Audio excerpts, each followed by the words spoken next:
राधानगरी तालुक्यातील तुरंबे इथल्या शेतजमिनीचा वापर करून कथित वेदांता ॲडव्हान्स फार्मिंग कंपनीच्या नावाखाली अनेकांकडून कोट्यावधी रुपयांची गुंतवणूक जमा केल्याचा आरोप समोर आलाय। तसंच शेतजमिनीचे भाडे न देता तिचा वापर केल्यानं आपलं सुमारे 15 लाख रुपयांचं नुकसान झाल्याची तक्रार शेतमालक राजेंद्र बाबूराव माने यांनी राधानगरी पोलीस ठाण्यात दिली आहे।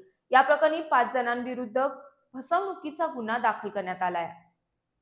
तुरंबे इथल्या गट क्रमांक 1326 मधील 6 एकर 23 गुंठे जमीन राजेंद्र बाबूराव माने यांच्या मालकीची आहे। माने यांच्या म्हणण्यानुसार वीरेंद्र विलास चौगुले राहणार नरतवडे यांच्याशी या जमिनीबाबत तोंडी भाडे कराराची चर्चा झाली होती। वार्षिक 1,50,000 रुपये भाडं तसंच ट्रॅक्टरचं स्वतंत्र मासिक भाडं देण्याचं ठरलं होतं। त्यानंतर चौगुले यांनी जमिनीचा ताबा घेतला, मात्र प्रत्यक्ष कायदेशीर भाडे करार करण्याला त्यांनी टाळाटाळ केली। दरम्यान या जमिनीवर वेदांता ॲडव्हान्स फार्मिंग कंपनी कार्यरत असल्याचं लोकांना भासवून अनेकांकडून गुंतवणुकीच्या नावाखाली कोट्यावधी रुपये जमा करण्यात आल्याचा आरोप माने यांनी केलाय। वर्षभर जमीन वापरल्यानंतरही वारंवार मागणी करून भाडे देण्यास टाळाटाळ करण्यात आल्याचं तक्रारीत नमूद आहे।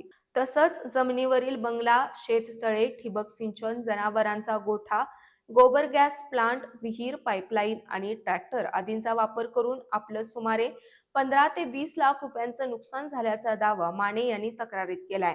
या प्रकरणी वीरेंद्र विलास चौगुले राहणार नरतवडे तालुका राधानगरी, दत्तात्रय दिनकर पाटील राहणार येवती तालुका करवीर, सचिन बाजीराव भारमल राहणार मुरगुड तालुका कागल, सुरेश बंडोपंत गोते राहणार रिंग रोड कोल्हापूर आणि हेमंत महादेव जंगम राहणार एडेनिपाणी तालुका वाळवा जिल्हा सांगली यांच्या विरुद्ध राधानगरी पोलीस ठाण्यात फसवणुकीची फिर्याद दाखल झाली आहे।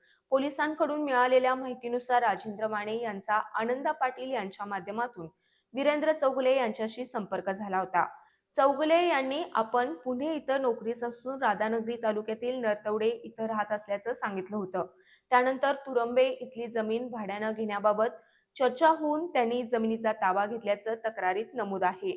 दरम्यान कथित वेदांता ॲडव्हान्स फार्मिंग कंपनीशी आपला कोणताही संबंध नसल्याचं स्पष्ट करत या कंपनीच्या नावानं कोणीही गुंतवणूक करू नये असं आवाहन शेतमालक राजेंद्र माने यांनी केलंय।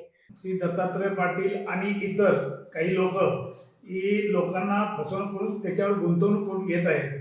माझे सर्वसामान्य जनतेला आव्हान आहे की वेदांता ॲडव्हान्स फार्मिंग हे माझ्या जमिनीला दाखवून तोंडबे येथील 6 एकर 23 गुंठे तर ते जमिनीवर कुठलाही व्यवहार करू नये अशी आमची जाहीर आव्हान आहे। मी त्याविषयी कायदेशीर तक्रार राधानगरी पोलीस स्टेशनमध्ये दाखल केलेली आहे। या कंपनीने माझे जवळजवळ 15 ते 20 लाखाचे नुकसान केले आहे। 15 लाखाचे तर नक्कीच केलेले आहे। याविषयी माझी जनतेला जाहीर आव्हान आहे की ह्या लोकांनी सोशल मीडियाचा वापर करून सोशल मीडियावर माझ्या जमिनीचे फोटो टाकून लोकांच्याकडून खूप गुंतवणूक केली असे आहे।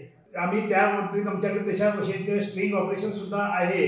लोकांना माझे जाहीर आव्हान आहे की या कंपनीमध्ये आमची जमीन दाखवून जर व्यवहार करत असेल तर तो करू नये। तसंच कथित कंपनीकडून फसवणूक झाल्याचा दावा असलेल्या व्यक्तींनी राधानगरी पोलीस ठाण्याशी संपर्क साधावा असंही आवाहन करण्यात आलंय।